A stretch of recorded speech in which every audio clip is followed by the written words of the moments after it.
the meeting of the Planning and Zoning Commission for the City of Apache Junction to order. Today's date is April 9th, 2024, and the time is 7-ish. It's 6:59 here, it's 7:01 there, so we'll just call it 7-ish, okay? Commissioner Gage, will you please lead us in the Pledge of Allegiance? I pledge allegiance to the flag of the United States of America and to the republic for which it stands, one nation, under God, indivisible, with liberty and justice for all. Thank you. Rudy, roll call, please. Chairman Hanshi is absent this meeting, Madam Chair. He let us know that he will be in the meeting. Vice Chair Barker. Here. Commissioner Gage. Here. Commissioner Cantwell. Here. Commissioner Bigelow. Here. Commissioner Begeman. Here. Commissioner Kalan. Here. We have a quorum this evening, Madam Chair. Thank you.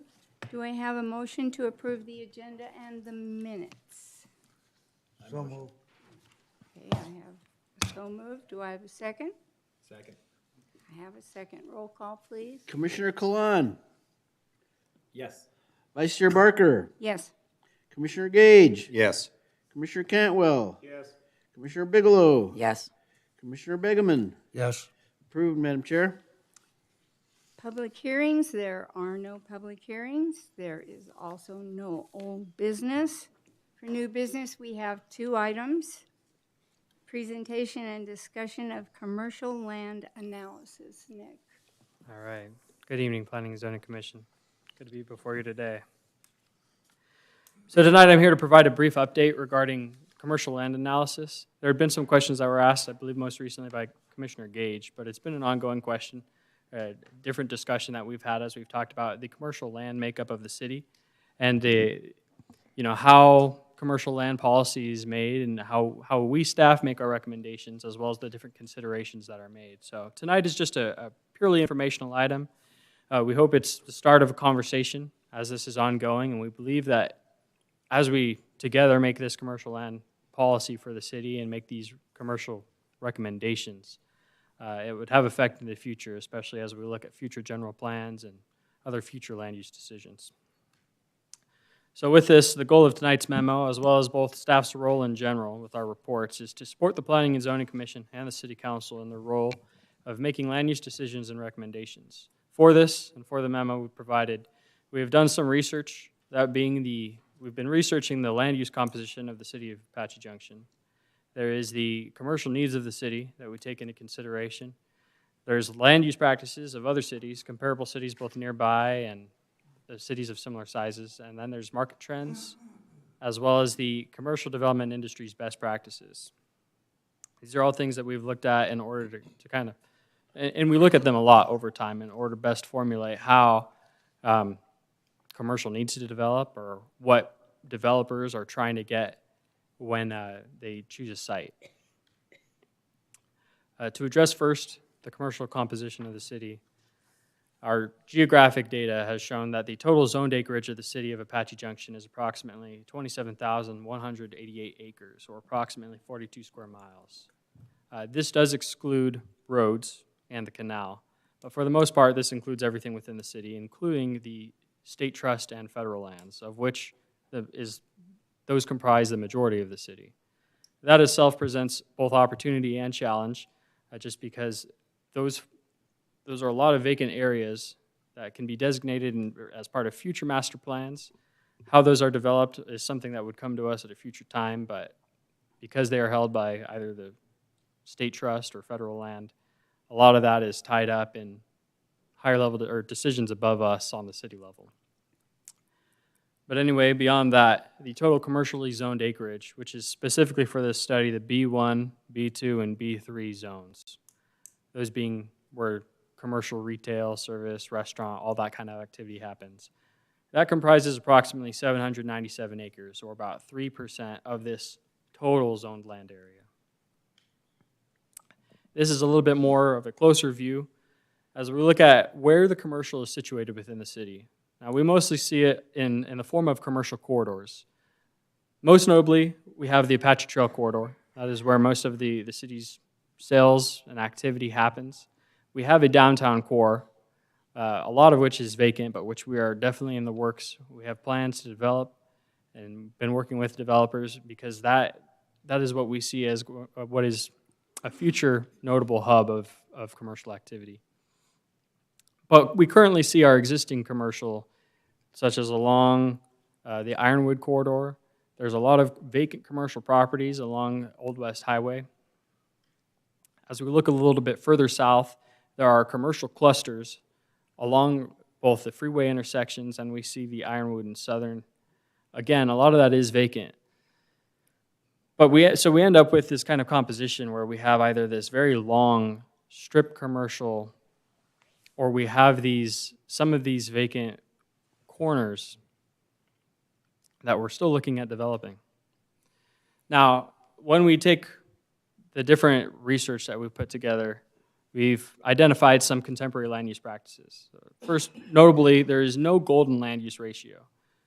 The commercial needs are driven by the composition of each city, market positioning, and individual economic goals. It's important to note that a raw percentage or number, it won't mean the same thing to every city, especially just as I noted, a lot of our city is federal and state land. As we look at the city of Phoenix, for instance, again, much bigger city, they have some of the largest city parks in the nation. Like all of these different aspects that make up the context of a city often skew the actual percentage of what we see. Same thing with Florence. It's like a much smaller town, but as we take into account the extremely large land area and the farmland and those different components, it's very difficult to come up with an actual land use ratio. More important is the form it takes and how it meets the city's individual needs. And as part of that, we've been studying the trends of modern commercial development. Notably, this is a little bit of planning jargon, but I'll explain. Node-based development is the current development pattern that we see for commercial. That is specifically, as development patterns have moved away from strip corridors, it is now primarily taking the form of centralized hubs. That's what they term nodes, focused in municipal centers, major arterial sections, and along highway frontage. As we look just a little bit further west of the city, for the first example of this, right as we hit Signal Butte on the south side, Mesa's had substantial commercial development that's taken the form of a broader regional commercial center. And that is the direction as a market that commercial is moving in. And commercial developers are trying, for the sake of considerations that I'll get to, in order to have a prime commercial site, they're looking at clustering it together within these nodes. So as part of this is our role to encourage favorable site selection and expansion decisions by businesses, facilitating redevelopment and infill development, especially as we see in areas like along Apache Trail where we have existing commercial, or in our downtown core, as was noted. We want to achieve the highest and best use of commercial property. Now, in both the evaluation that we have when we evaluate how commercially viable a site is, not just us, but also the standard site selectors or the real estate agents that work with developers, when they evaluate a site, they have 5 primary criteria. Those being the location, like how viable it is in terms of just positioning in an area. The access, like is there right turn lanes, left turn lanes? Is it easy for people to get to, ease of access? What are the residential densities in the area? How many rooftops support this kind of business? Like if you have a fast food restaurant, they want to be around a lot of people. They want to be where they can make a lot of money just by a lot of visitors. Demographics are an important part in the considerations that they make, and by that, that's all encompassing. It's things like income, it's things like age. That's not something that we necessarily have control over, but that is something that market analysts do a lot of research into and that they take into account. And that's affected by the type of housing that we have. It's affected by a lot of things that are very broad. And finally, there are the traffic counts themselves, just the raw numbers of how many people pass by this site. Now, on a specific, when it comes to some of the challenges we face within the city, we see things like along the north side of Apache Trail, we face challenges such as the availability of utility connections. These are also significant.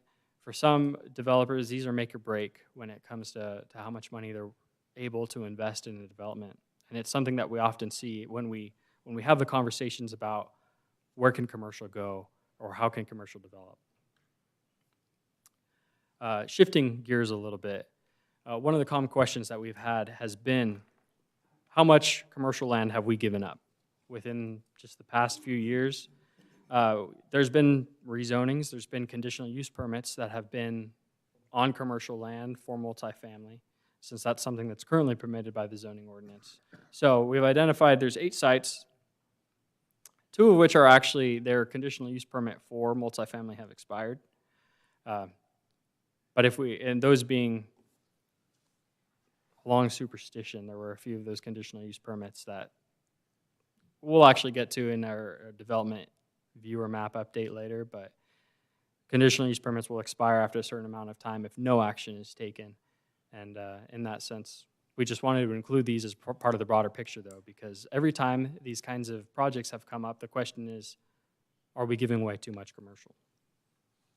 Again, our recommendations on these matters have been made based on the site criteria that we've described.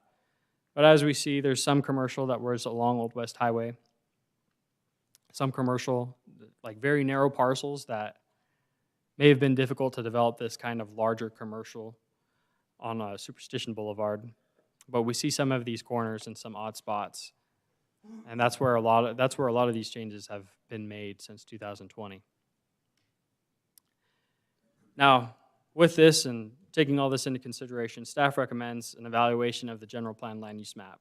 That is essentially how the city sets policy of where we want this commercial to be. If I go back just a little bit, there are areas that we believe better suit these kinds of commercial patterns, commercial development, that are either vacant or unused or could be better used as commercial centers, as these nodes that we've described.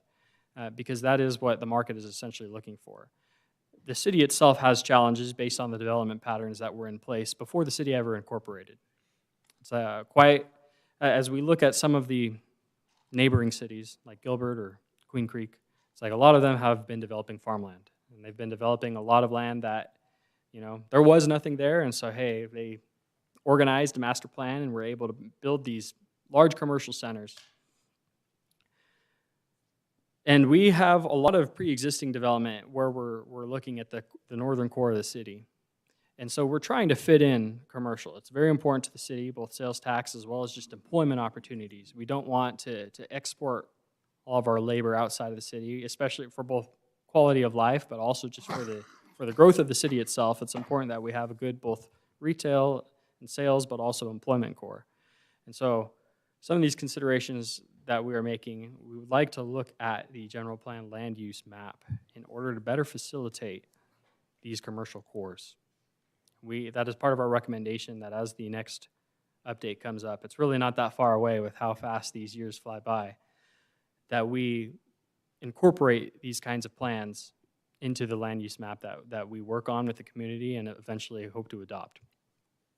Of course, staff will continue to provide recommendation on a case-by-case basis. We evaluate each product or project based on each of these different components. It's like some sites, they may be commercial, but maybe just impossible for any kind of retail sales to be generated or for a lot of people to pass by. All those different components all impact our evaluation, as well as any developer looking to buy its evaluation of how it's going to work.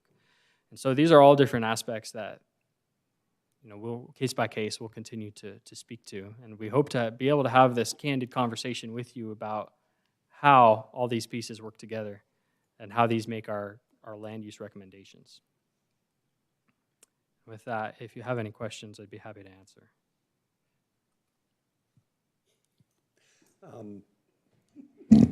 Thanks, Nick. That was a good presentation. The downtown core, the city just recently purchased a bunch of property in that area, and I'm assuming that is going to be kind of built into one of these nodes that you're talking about. That's the kind of the vision. Vice Chair Parker, Commissioner Gage, yes. There's a lot of plans being made regarding that. I know our economic development team, they are very integrated into this whole process about what these long-term plans are going to be. So I couldn't say like, we're definitely trying to build it into a commercial core.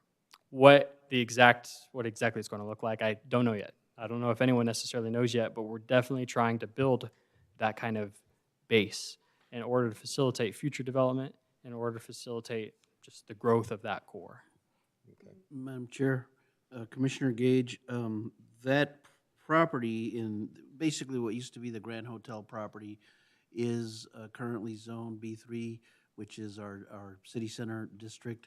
And like Nick mentioned, our Economic Development Director just very recently, like within the last couple of weeks, started working with a consultant to help us perhaps come up with some conceptual ideas for the development of downtown, not just that property, but other vacant property around and near that site. Not necessarily very detailed planning work, this building here, that building there, that kind of thing, but a general framework of ideas, what uses could go here, what additional road segments might we want to extend into this area to make it more pedestrian friendly, make it more of a walkable downtown kind of area. Those kinds of ideas we hope to bring. As a matter of fact, I think you're meeting with a developer. Some of you are meeting with a Next developer this week, week. yeah. Yeah, so they're starting their stakeholder interviews. They want to get your input. You will be part of the process. Like Nick mentioned, it's a policy driven type of process, and you absolutely will be part of it. So just a little update on downtown. Okay. And then you mentioned the general plan revision in 2030, I guess is the next one. Now, that would be when it would be voted on to be adopted, but the work for that does begin Start it a now. little bit Yeah. earlier. Will we see more nodes in that version? I don't know, 60 in Idaho or something? I mean, Is that while I don't have any site-specific recommendations right now, that is ultimately the goal, is to be able to identify what areas would better be suited for it. Right. It's like, and that's the most I suppose I could say on that specific. Yeah, I know, it's all a work in progress at the moment. Right. So, yeah, I mean, my concern is as we lose these commercially zoned properties, we lose potential sales tax, and that's what the city survives on. Yes. Let's preserve them as much as we can, and if there's a better way to do it, if node versus strip is, the wave of the future. They sound very similar. Node, strip. I mean, strip, I guess, is long, and a node is more compact. Again, and that's part of it. Again, it's kind of a terminology thing. Yeah. Again, I hate to get into jargon or anything, and node is one of the words that they threw around a lot in planning school. But as we see, like along Old West Highway, just along almost the entire north side, we have the very long amount of, let me go back a couple.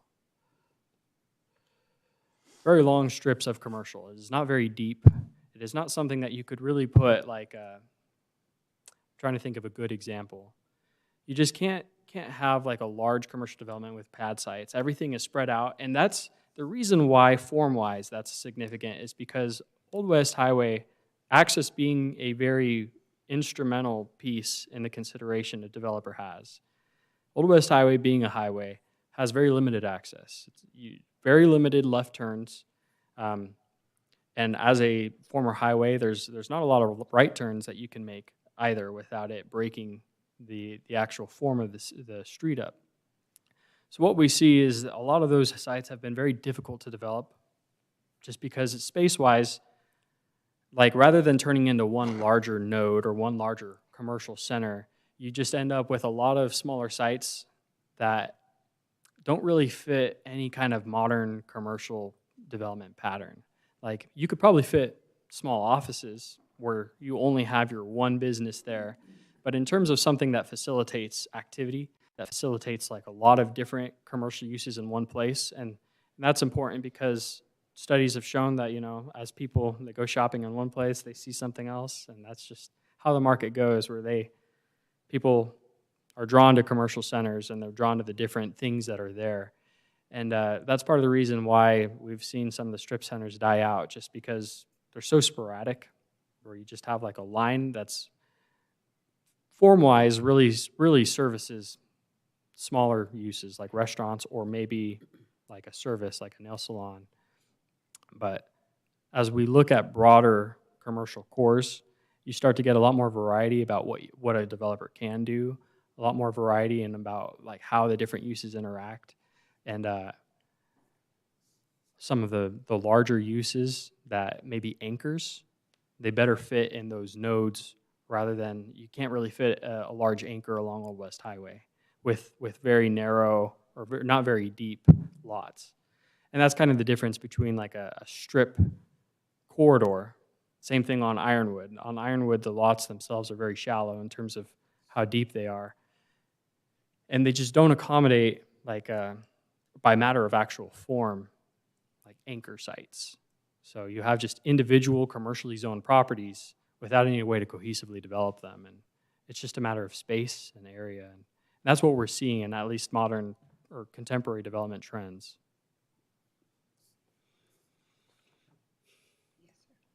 Okay, couple questions. Yes. These nodes, do you have any feel for like minimum size? That's a good question. We've looked at it. I apologize. I've seen so many numbers, but I've talked to our planning manager, Sydney, about this. I don't want to give a poor number.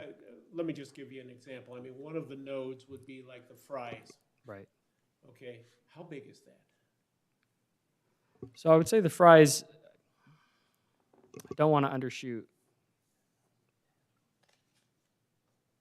Is it about 50 acres, the Fry's site? No. 20? I apologize. Yeah, this is just I'm thinking. all the numbers in my head. Yeah, it is. It should only be about 20. I'm thinking 20 to 30 acres is kind of the minimum that they want for some of these nodes. I think is the minimum that we see. Yeah. Now there are different types of commercial nodes. I'll know, and this is kind of getting more into the details. You have neighborhood cores, Right. and then you get broader and you get into regional cores, and regional cores are more of what we see along freeway frontage. At that point, they're looking more at, I would say, almost 100 acres. Oh, yeah.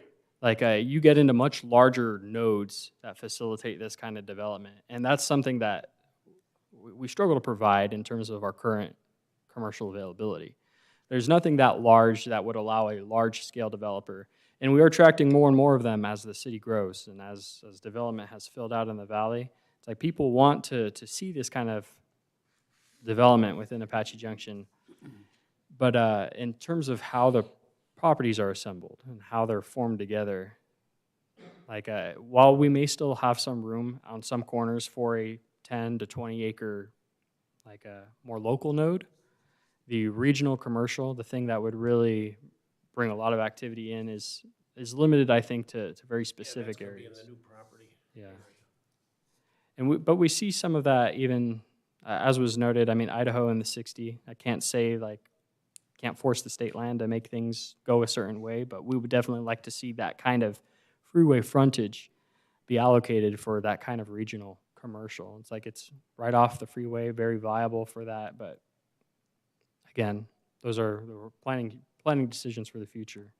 Yeah, that's a nice chunk of land for something like that. And you get any feel from the developers, you know, the old rule of thumb was, you know, like Fry's, the next Fry's would be at least 5 miles away. Any idea on spacing for these nodes? I mean, you know, what we have along Apache Trail is kind Right. of unusual, where it's a long, fairly narrow node, but there's a lot of stuff in there. I think the considerations for that get into both the size of the node as well as the surrounding context. It's like the more rooftops that you have in an area, the more frequent those nodes could be. But it also depends on how big a node is and how much it, you know, how dense it is in terms of taking away from other commercial areas. It's you have a massive one, then you don't need to have as many. Right. So it ultimately depends on development patterns, and those are some of the finer details that we'd like to get into. And, you know, I think some of the other challenges we have are, quite frankly, geography. You know, we're kind of in the northeast corner of this area, so we're not expanding anywhere to the north or really to the east due to the mountains. We will expand southeast, but, you know, the area north of basically 60 is pretty well established. So your ability to put in a larger node in that area is limited. Plus, your density, you know, on the northeast part of the city is very low with the 1.25 acre lots. And then the other factor that comes in on the demographics is we have a tremendous seasonality factor. You know, I don't know the exact numbers, but the numbers I've heard is we're 40,000 in the summer and 70,000 in the winter. And particularly with retail, trying to keep somebody, you know, you're basing your retail on the 40,000 and not on the 70,000. So, Yes. you know, as I see the development, you know, I think you'll be seeing the nodes where the new development's going to be. You know, like I think the next node is going to be probably southeast, you know, maybe Elliott is the crossroad, and then you'll have kind of the same thing southwest with the new development down there. You'll have some commercial area in there, but I don't think you're going to have a lot between that and the existing nodes would be kind of how I see it. Thank you, Commissioner Cantwell. I think one of the things important to note, again, stepping back a little bit in terms of the broad picture, is we definitely feel the demographic pains of having such a stark difference between winter and summer. I think as part of that, a lot of the land use decisions that we've made regarding housing have been in light of that. In part, like as we look for a diversity of housing types, we've tried to facilitate a more permanent, not seasonal population for the city of Apache Junction. City plan or already existing general plan policies have sought to recommend this kind of more permanent housing form. It's like generally, we still get a lot of questions about people asking for more RV parks. You know, it's a very lucrative way to use land, but in terms of the goal of the city, in order to have like a permanent population, in order to, we've tried to guide developers in order to have homes or different ways in order to provide this diversity, again, of housing as a way to try to strengthen the core all the way around. So we don't want there to be two Apache Junctions, a north and a south. Yeah. And so a lot of the planning considerations that we make in terms of our recommendation, in terms of the work we do and the things that we work with the developers in order to try to provide is in order to help all of Apache Junction as a whole. And so that's why I think we've been comfortable making some of the recommendation to convert some of this commercial where we believe that maybe this wasn't the best. Maybe even though it's zoned commercial and we want commercial, maybe that wasn't the best use of the property because in order to better strengthen the remaining businesses, the restaurants and the services on this area of the city, maybe that area needed to be housing. And that's why we've made some of the decisions or recommendations that we have made, because sometimes having more people here on this side of the city is what strengthens the city as a whole and what strengthens the local businesses who need more people year round. And that has been a very pivotal part of how we make a lot of these decisions.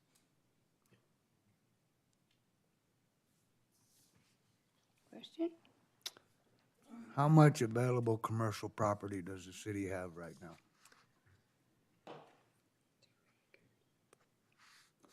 You know, I do actually have a number that I may have to return to you later where I've examined all the vacant commercial properties within the city.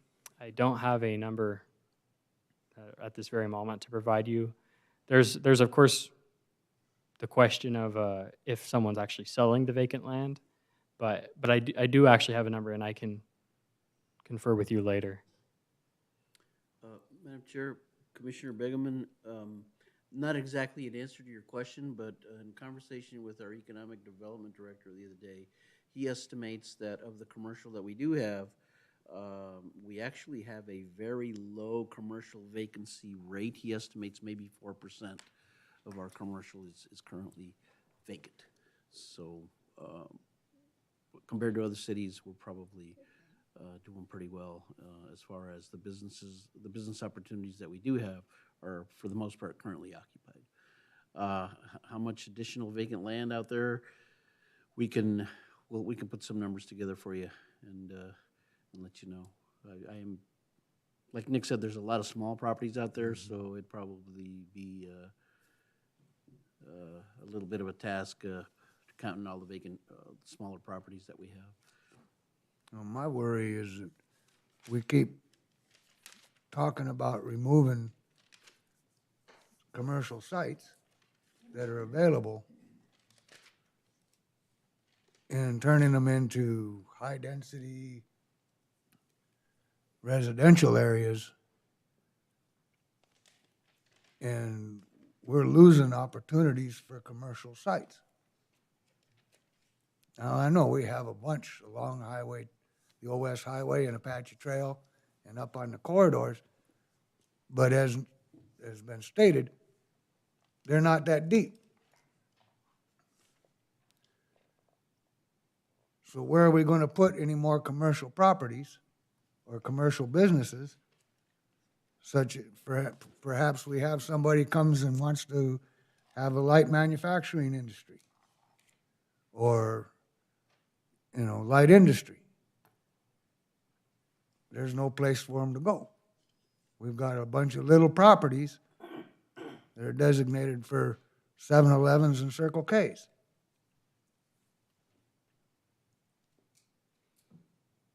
Thank you, Commissioner Bergman. I have a question. So you're saying like the goal of the city is for more diversified housing. So basically, this is the way I'm understanding it, correct me if I'm wrong, less RV places to basically decrease seasonal and increase permanent residents. Am I right on that? Generally, yes, So, Commissioner okay, Bigelow. so out of the 16 build sites, only 3 are home ownerships. So the other 13 are rentals. What's to prevent somebody from Idaho coming to rent it and then leaving 8 months, spending 5 months here and going back to Idaho? Thank you, Good Commissioner Bigelow. point. Yes. What we see, part of this analysis has been that quite a variety of different housing types is what's necessary. While we don't have any control over what someone does on an individual basis with even a single-family home. I mean, if someone comes from Idaho and they buy a regular home, stick-built home, but they choose not to live in it all year round, and we don't have any control over that at the end of the day. However, as we've tried to promote a variety of housing types, it's to meet different market needs. Like the city of Apache Junction, not that we don't want everything to be one thing. We don't want all apartments. We don't want all RVs. We don't want only single-family homes either. It's like in order to meet all the different market needs, all the different levels of people trying to find housing, there was a significant shortage of multifamily within the city of that middle housing type. And so some of the projects that have come in have strived to meet that middle housing, whether it's rentals or this kind of like apartment type pattern, just because the city has had so little of apartments. And so in terms of the plan for diversity, by introducing these different mix of housing types, we hope to provide a whole spectrum of types of housing. But at the end of the day, we don't have any control over what each individual residence is used for. We want to accommodate year-round residents. And generally speaking, the reason why we mentioned RVs is because they are the primary seasonal factor. It's like the RVs themselves are Well, mobile it's by just going to nature. flip then if there's no RV sites, people are just going to change their lifestyle and they're going to come into these 140 units and rent and just be 5 months here and 8 months back in Idaho. So basically, it's not increasing our population here. Just saying. I understand. Commissioner Bigelow, if I may, I think Nick hinted on it, but regular apartments does attract a different demographic. And so, as we all know, an older generation does seek out those RV parks where perhaps a younger generation wouldn't actively seek that. And so because there's a difference in preferences in housing, there's also differences in preferences in spending habits. And so diversification of our housing stock allows us to have additional commercial options, and for those commercial options to be successful within the community. Thank you. All right, Scott, nothing. It would seem to me, I just have just one comment. Although I see where Cheryl's going with that, and I think it's a very valid point, dealing with a lot of those older folks.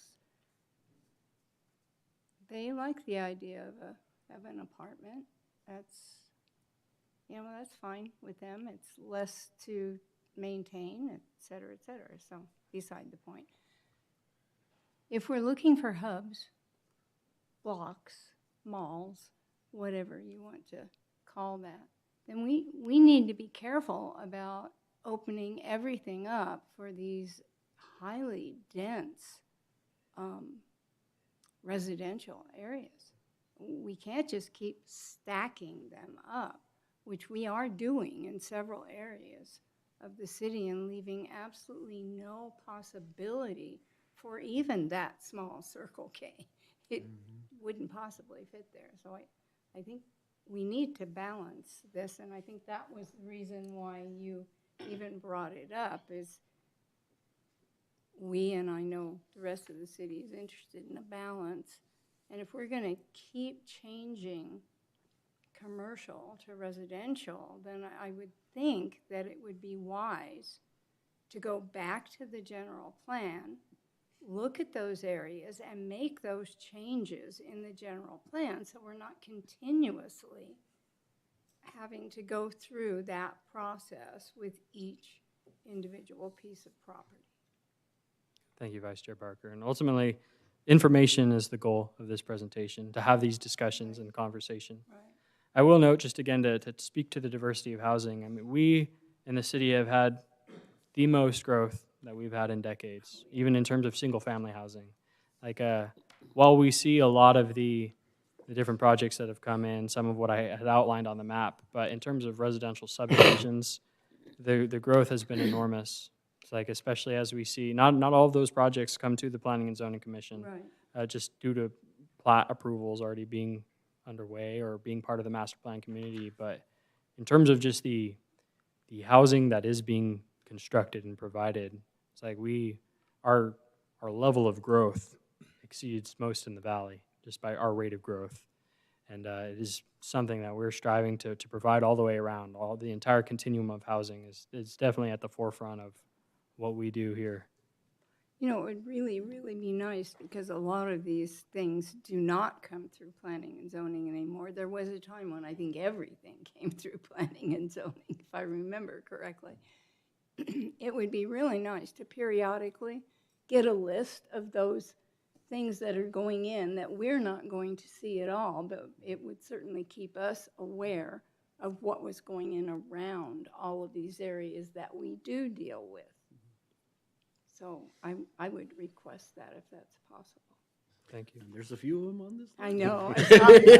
I read through that. I do believe Yes, we have some of that tonight for that Yes, exact purpose. yes. It's like, but especially we see quite a lot of it down south with the state land Absolutely. development. Yeah, It that's has been expected. enormous in terms of just how much has been developed. And if you have not driven down Yeah, it's Ironwood to wild see down it, there. I invite you to do so, because it is spectacular to see just the kind of growth that has been brought to our city. Thank you so much for your presentation. The next new business item is presentation update and discussion of recent, golly gee, development projects in the city. Thank you, Madam Chair. We have on the screen here our development guide, which shows us many of the projects that are going on inside the city. City, can I borrow so I can, then I'll just start on the list here. Ironwood Station, southeast corner of Superstition and Ironwood. We are now seeing vertical construction happening there. We've seen a lot of site work happen there. It was a slow project for a while, but they are now moving forward. That is going to be a townhome project, so those apartment-type units will be actually ownership units. They will be available for sale. Villas on Superstition is finally almost done. That project has also been a slow-going project. They're at the northeast corner of Main and Superstition, about 56 single-story apartment units. They're basically completing their punch list items, and we anticipate that they will have their certificate of completion, a certificate of occupancy here within the next 45 to 60 days. Third on the list, Ironwood. I'm sorry. The first one was Old West Highway Village, which is actually over here. Is that triangle that? Yes. Yes, okay. And that is also a townhome development. I'm sorry, the first one I mentioned was Ironwood Station, that's townhomes, but Old West Highway Village is also going to be a townhomes developer. We have been reviewing the plat. They are still trying to work through some of the water issues. We spoke to them about a week and a half ago about possibly recommending somebody to review their hydrology. So that project is moving forward. Hope to get the final plat here very soon.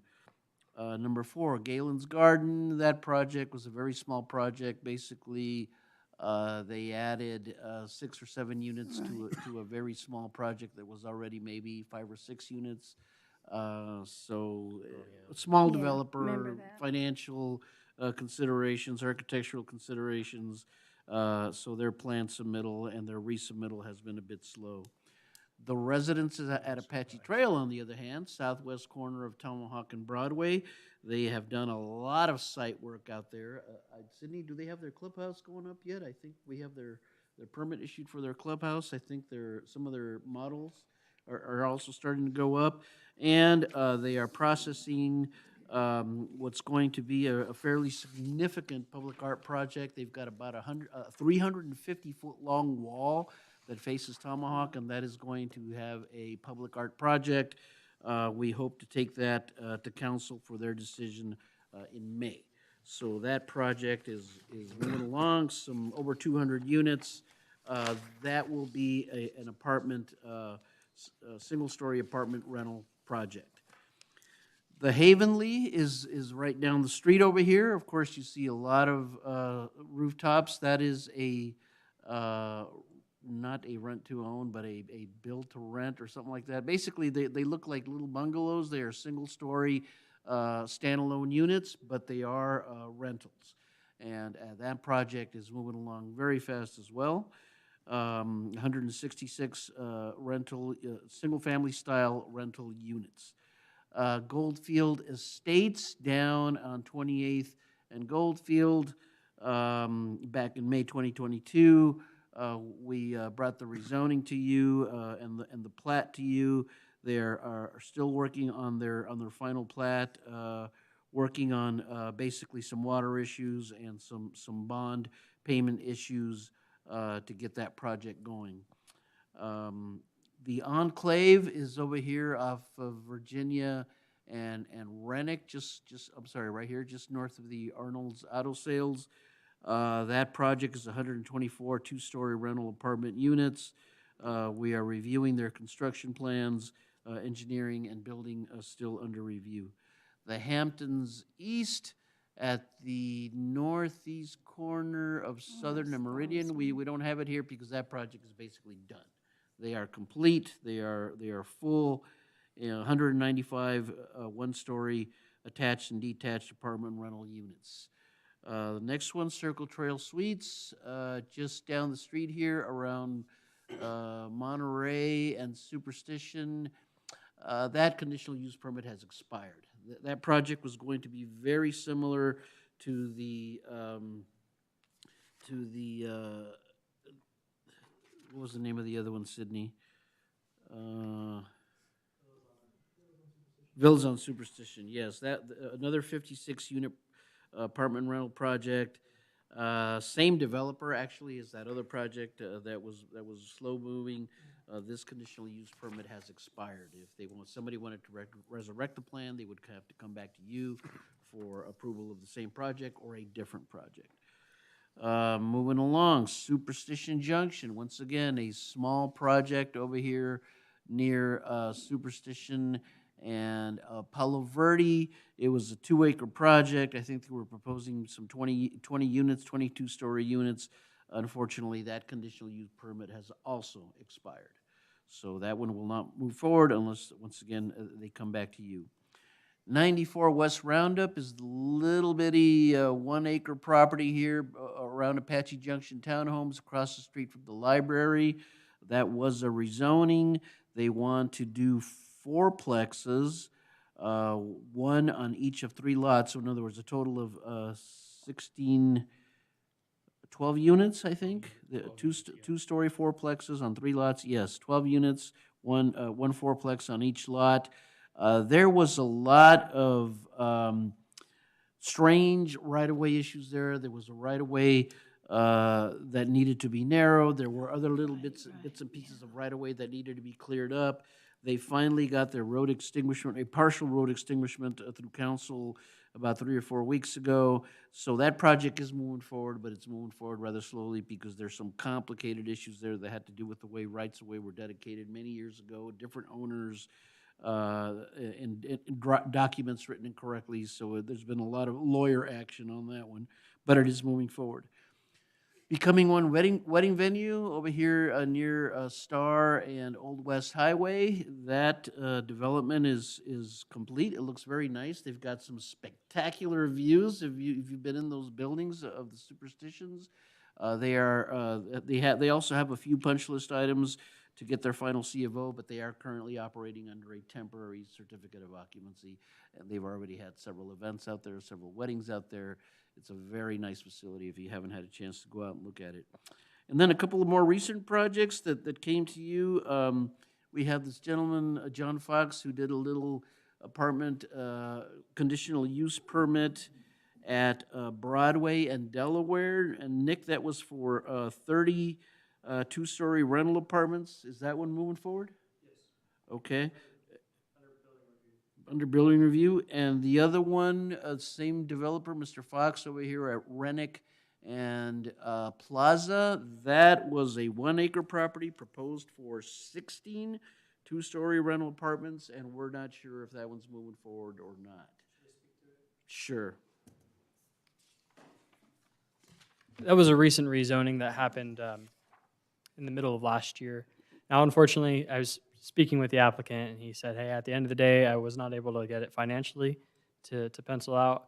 And he's been in negotiation with people that I've been in contact with now as they've brought new questions to me of other developers looking at taking over the project. Essentially, either as originally approved in order to not have to return through the entire rezoning process, or if they are looking to deviate from the plans, they would return with a plan development amendment. So while the original developer, unfortunately, apparently was not able to make it happen, we are still seeing action and movement on that site. It was a nice little project. Yeah, and we're looking at trying to make it work. There were, of course, some site difficulties with small site and how much was being proposed on the site. But I think the current developers that I'm at least speaking to, nothing's final, I suppose, until they actually come through and submit formal plans. But they're looking at some of staff's recommendations that we believed would have made the site flow better. Whether or not they actually remove units, as we discussed, that's something that they considered. So we'll see if the site comes and materializes in a more workable manner. But it's currently, unfortunately, in conversation form again. But we're working with Planning and Zoning Commission reviewed and approved and City Council approved plans. So that's the strength that we have by going through the rezoning process. It's because now we have an idea, and if it doesn't meet that idea, then you'll see it again. Thanks, Nick. Now, some of the other projects that have not necessarily come to you for approval. We have Gravity Energy at the southeast corner of Ironwood and Apache Trail. They are now open for business. There is another gravity energy being constructed at Ironwood and just north of Baseline. They are between contractors, so their construction was going along pretty well, and then they had some issue, and unfortunately that one is on hold right now pending the hiring of a new contractor. Aspen Dental at the southwest corner of Delaware and Apache Trail across the street from the McDonald's. That project is now done and operating as well. There is a 10-unit apartment complex which was already zoned to be apartments, so it didn't have to come to you, down in the Superstition Villa neighborhood, 20th and Coconino. They are under construction. I believe it's the same gentleman who did Villas on Superstition. So he's got a couple of projects going on. Those tend to be rather slow-moving projects, but another little multifamily opportunity down in 20th Coconino. The Superstition Vista subdivision, which is this development down here south of Baseline on the east side of Cortez, about 260 homes, about 150 of those homes have been built. Families living in there now, about 100 more lots to go. U-Haul is now up and running. Their building is complete at the southeast corner of Idaho and the freeway. And is that right? Yes. Sure looks nice, Rudy. Yeah. They've done a looks good nice. job on that. There was a lot of hassles, I remember. Yeah, Covered it was uncovered and so forth. that was not an easy Looks project, nice. but they've done a nice job out They there. have. Yeah, and our Patrick, our economic development guy, is having extensive conversations with them because they also own the rest of that property. Right. You know, the other 60 acres or so. Commissioner place Begman, for a speaking of commercial hub. opportunities. Yeah, so we're hoping to make other good things happen at that corner as well.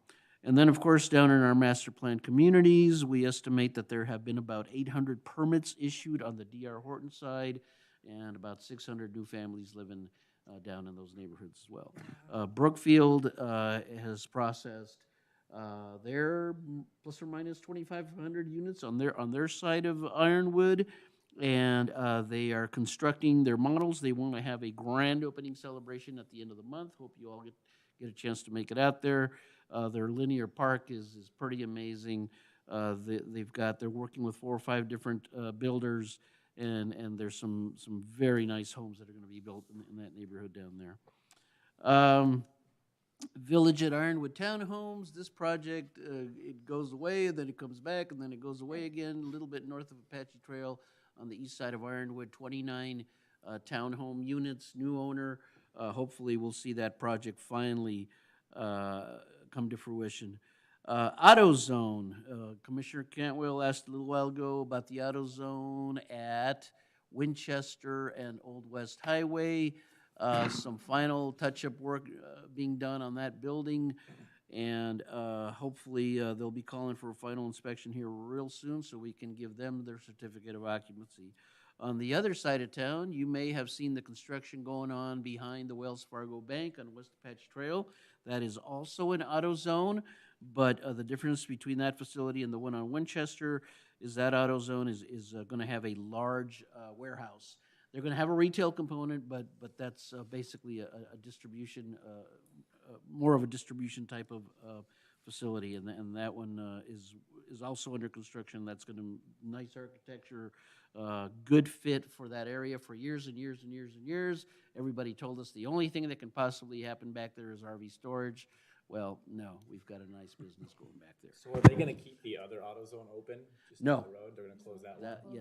That one's going to close after I think when the new one. Well, no, Patrick said I think the lease on that one is up the end of June, I think. So maybe, and there's already another business that has rented the old AutoZone, which I think is also going to be an auto parts store. So, yeah. Can't have too many of them. Yeah. A couple of things that aren't on the list. There's a group called La Frontera. It's a mental health facility, outpatient, it's not an inpatient facility, northeast corner of Delaware and Superstition. Their plans are currently under review. That property already had the commercial zoning for a medical facility, so all they needed to do was go through our design review process and get their construction plans in. Another property that came to you for rezoning not too long ago was Axiom on Ocotillo, just north of Apache Trail, where the old county complex used to be. They have their permit issued, and they're starting to do some site work on the property, so they're getting ready to do their construction as well. Nick has been helping the folks at the northeast corner of Ironwood and Broadway. That is going to be an Arco, right, Nick? Arco and a convenience store and a car wash, and so that project is moving along as well. And there might have been one or two that I might have missed, but and certainly we have what's called a preliminary development review process, where developers, builders come to us with their conceptual plans. We have several. We're never short on PDR submittals. Some of those proceed, some of them don't. But we've also got several, maybe about 10 other PDR projects that we're looking at right now, helping developers with, and hope that those will move forward as well here in the not too distant future. And I'd be happy to answer any questions, Madam Chair.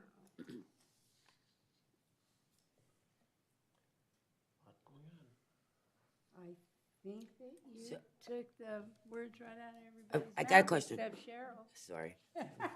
Because I'm really excited about La Frontera. I didn't realize, because everything I see, it keeps saying like a suicide impact. So Yes, yes, it's that same group. Yes, So, but it's a La Frontera outpatient behavioral health? yes, Okay. yes. Anyone else? All right. Then we thank you very much, Rudy. You're welcome, Madam Chair. All right, Commission, does anybody have any news or information to report?